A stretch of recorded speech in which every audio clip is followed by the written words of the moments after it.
राकेश टिकैत को अखिलेश यादव ने ऑफर दिया है और उसने कहा है कि आप हमारे साथ आइए चुनाव प्रचार में और हमारी पार्टी को जिताने में साथ दीजिए, क्योंकि हमने देखा है कि पिछले दिनों जो समाजवादी पार्टी है उसको लोकदल, जो राष्ट्रीय लोकदल के पार्टी है वो उसको जयंत चौधरी ने ज्वाइन किया। और जयंत चौधरी को पहले देखा हमने कि जयंत चौधरी और राकेश टिकैत को जोड़कर देखा जा रहा था, क्योंकि राकेश टिकैत एक बार विधानसभा का चुनाव भी लोकदल पार्टी से लड़ चुके हैं, तो लोग ये मान रहे थे कि ये लोकदल में ही शामिल हो जाएंगे।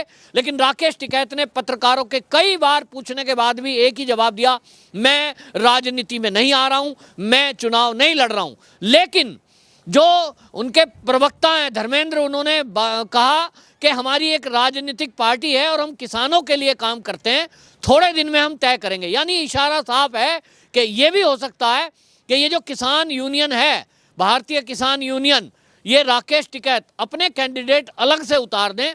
ये भी हो सकता है कि कांग्रेस के साथ शामिल हो जाएं, क्योंकि इसकी संभावना ज़्यादा लग रही है, क्योंकि हमने इस आंदोलन को देखा है। ये जो आंदोलन खड़ा हुआ है, बेशक ये पंजाब से आंदोलन खड़ा हुआ, लेकिन दिल्ली के बॉर्डर पर जब यह आया, यूं तो इसको हाईजैक करने की कोशिश कई राजनीतिक दलों ने की, लेकिन इसके पीछे जो सच सामने आया वो सच हमें जो पंजाब के मुख्यमंत्री हैं उनके मुख से सुनने को मिला, और उन्होंने कहा यह आंदोलन तो हमने चलाया है। यानी कांग्रेस ने अपने फायदे के लिए आंदोलन खड़ा किया था और इसके पीछे कांग्रेस कहीं ना कहीं किसी प्रकार से इसको फंडिंग कर रही थी।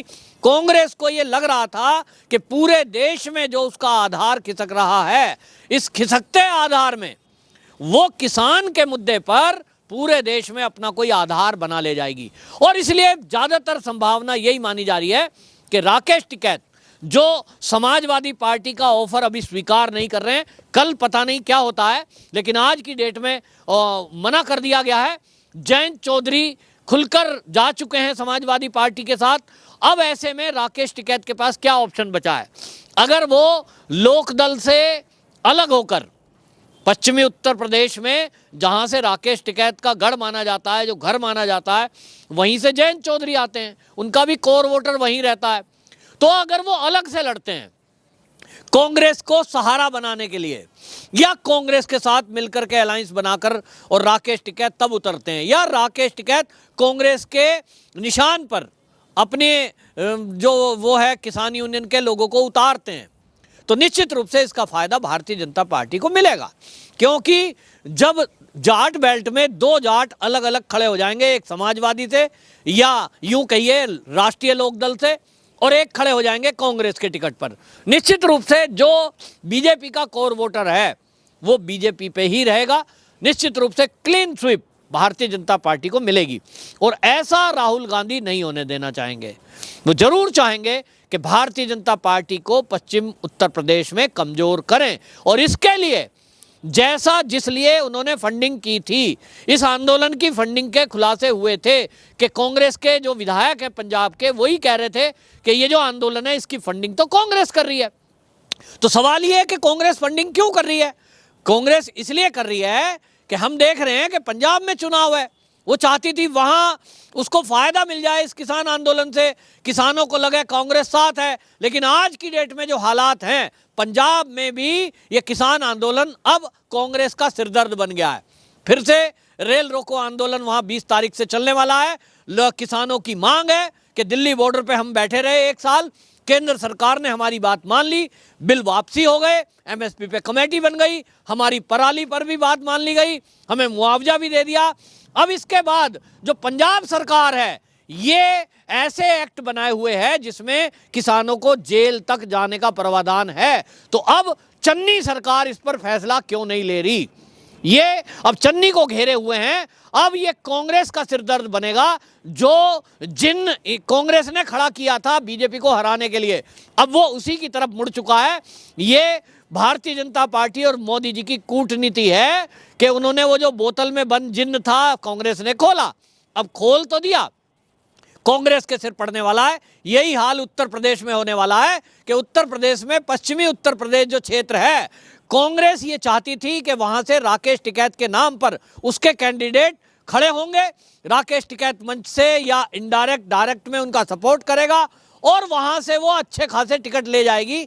लेकिन अब ये होने वाला नहीं है, क्योंकि कांग्रेस के चुनाव चिन्ह पर यदि राकेश टिकैत के कैंडिडेट खड़े होते हैं या राकेश टिकैत कांग्रेस को सपोर्ट करते हैं तो निश्चित रूप से 3 जगह जाट वोट बटेगी और इसका फायदा बिल्कुल सीधा सीधा भारतीय जनता पार्टी को मिलने वाला है। क्योंकि जो छोटी वोट है, जो आम ग्रामीण है, जिसकी आय कम है, छोटा किसान है, वो सब का सब भारतीय जनता पार्टी के साथ है। भारतीय जनता पार्टी उनकी पहली पसंद है, क्योंकि उनके लिए 6,000 रुपया बहुत मायने रखता है, फ्री का राशन बहुत मायने रखता है, बिजली की व्यवस्था जो सुधरी यूपी में है वो बहुत मायने रखता है, लॉ एंड ऑर्डर की स्थिति में जो सुधार आया है वो उनके लिए बहुत मायने रखता है। निश्चित रूप से पश्चिमी उत्तर प्रदेश को लेकर जिस तरह से ये किसान आंदोलन को कांग्रेस ने खड़ा किया, जिस तरह से जयंत चौधरी ने आकर मंच साझा करने की कोशिश की और प्रियंका गांधी तो जाकर रैली में महापंचायत में जाकर बैठ गई थी, इन सबके हथकंडे ये फेल होने वाले हैं। मोदी जी ने पूरे देश के किसानों को संबोधित करते हुए बता दिया कि किस तरह की नीतियां भारतीय जनता पार्टी की चल रही है। किसान की फसल की जो लागत है उसका 1.5 गुना केंद्र सरकार पहले ही दे रही है और इसमें जितनी राहत योगी सरकार की तरफ से दी गई है वो किसानों के लिए बहुत जीवनी का काम कर रही है। उत्तर प्रदेश का किसान योगी सरकार से काफी खुश है। इनकी किसी की ताल गलनी नहीं है, चाहे राकेश टिकैत अखिलेश के साथ और जयंत चौधरी के साथ साथ कांग्रेस भी क्यों ना मिल जाए तो भी ये भाजपा को उत्तर प्रदेश में, पश्चिमी उत्तर प्रदेश में हरा नहीं पाएंगे। आप देखिए कि जिस तरह से ये कांग्रेस ने एक सोचा था कि हमारा उत्तर प्रदेश में कहीं ना कहीं वोट बैंक किसानों में हम घुसपैठ कर पाएंगे, उसके लिए जितनी भी कोशिश हुई, लेकिन इसका फल आज की डेट में मिलता हुआ नहीं दिख रहा। राकेश टिकैत अभी तो ये इसलिए बच रहे हैं, जैसा जानकारों का कहना है कि अभी उनको ये भी खतरा है कि अभी जो थाने में केस दर्ज है और पूरे देश में कई राज्यों में जो जैसे कि हरियाणा है, पंजाब है, दिल्ली है और उत्तर प्रदेश है, लगभग 55,000 किसानों के ऊपर केस दर्ज हैं, जिसमें राकेश टिकैत के मित्र मंडली, कुछ रिश्तेदार भी हैं। तो अभी तक वो वापसी हुए नहीं है और इनको ये लग रहा है कि अगर कुछ इधर उधर अभी बोला, अभी बोलने से कुछ नुकसान हो सकता है। और ये बार बार राकेश टिकैत का बयान आता रहा है मीडिया में भी कि जब चुनाव आचार संहिता लगेगी हम तब कुछ बोलेंगे। यानी वो इंतजार कर रहे हैं कि योगी जी के हाथ से ताकत चलकर चुनाव आयोग के पास पहुंच जाए ताकि वो सुरक्षित हो जाएं, तब फिर वो अपने पत्ते खोलने वाले हैं राजनीतिक में। लेकिन माना तो यही जा रहा है कि राकेश टिकैत निश्चित रूप से कांग्रेस के साथ जाएंगे। कांग्रेस चाहेगी कि समाजवादी से संबंध बनाए, यानी उसके साथ गठबंधन कर ले, तो फिर तो जो है आरएलडी, कांग्रेस और सपा ये मिलकर के चुनाव लड़ेंगे। और अगर ऐसा हुआ तो फिर राकेश टिकैत तो उसी दल के साथ रहेंगे। माना जा रहा है कि कांग्रेस के पास कोई विकल्प है नहीं, कांग्रेस का कोई आधार उत्तर प्रदेश में है नहीं और इसलिए कांग्रेस के पास मजबूरी है कांग्रेस की कि वो समाजवादियों से ही संबंध बनाए, समाजवादी पार्टी के ही साथ जाए। अब अगर ऐसा होता है तो यहां एक और बात है, पश्चिमी उत्तर प्रदेश में जो लोकदल है उसका जो वोटर है वही राकेश टिकैत का वोटर है, वो जो है उसमें समाजवादियों की भी घुसपैठ है।